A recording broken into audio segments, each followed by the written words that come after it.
Britain announced plans to add 14 Challenger-2 tanks to Ukraine on January 16, 2023. Later, it was reported that London doubled its Challenger-2 aid to Kiev. However, 14 Challenger-2s for an all-out war in Ukraine to make a difference is still a controversial topic. Most likely, this will be the first time a Western tank confronts the famous Russian T-90.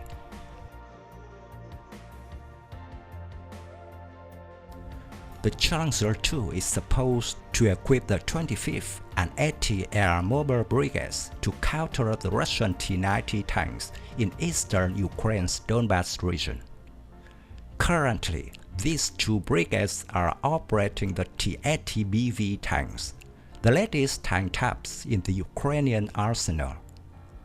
Western military commentators suggest that Challenger-2s could pose a considerable challenge for the Russian 90th Tank Division, which is operating the T-90 tanks and BMP-T fighting vehicles in Crimea, which have so far given a hard time to the Ukrainian army. Mostly, the Russian and Ukrainian militaries are deploying their tanks in combined service units, combining both infantry and armored fighting vehicles, in which infantry protects tanks and tanks provide fire support for infantry combat. The T-90A weighs 46.5 tons, while the T-90M version weighs 48 tons, with a crew of 3. Currently, the Russian army has about 400 units in service, of which a few have been upgraded to the T-90M standard and sent to the Ukrainian battlefield. The T-90s have tactical features far beyond the T-72 and T-80 tanks, which currently account for the majority of the Russian army service. British Challenger-2 tank weighs 70 tons, crew of 4 people. It is said to have better armor protection than the Russian T-90. Challenger-2 is armed with a rifled Royal Ordnance L30 120mm main gun, which can deliver main armament rounds up to a range of around 4 kilometers. The gun can also fire high-explosive squash head and armor-piercing fin-stabilized discarding sabot rounds. The head rounds have a much longer range of up to 8 kilometers and are much more effective against buildings and thinner-skinned vehicles. The secondary armament comprises two 7.62mm machine guns, one coaxially mounted with the main gun and the other placed on top of the roof.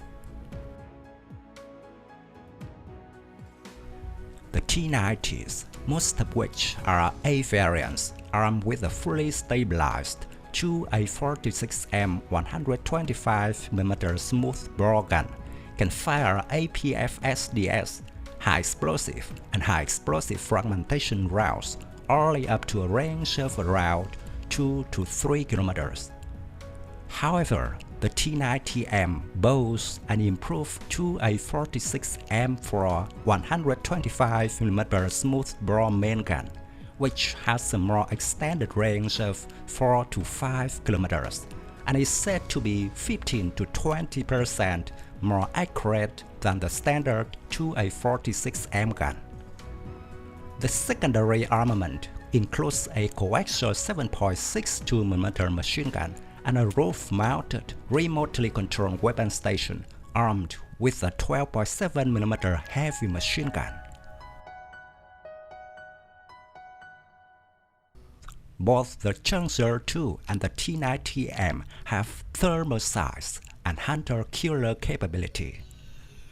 The Challenger-2 is said to have a maximum road speed of around 58 km per hour and about 40 km off-road. The T-90 is said to have a top speed of about 59 km on-road and 45 km per hour off-road. The smaller size and low profile of the T-90 allow it to navigate tight spaces, such as forests and mountains. Challenger-2 has the best armor in the world, the Confronts. It is said to be about 2 times harder than steel and is said to be able to survive a direct hit from a Russian T-72.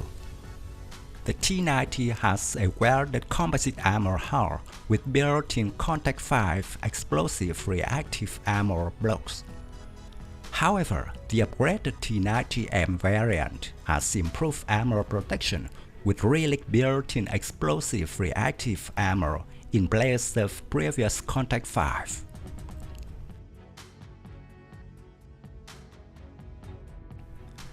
However, ammunition compatibility compared to other popular NATO tanks like the Leopard 2 will be an issue with the Challenger-2. Most countries do not currently produce 120mm tank shells for rifle guns. This means that the supply of ammunition for the Challenger-2 will be very limited. In addition, the Challenger-2 is already equipped with a thermal emission system that is outdated for a generation. Meanwhile, Russia's T-90M has been equipped with a third-generation thermal emission device.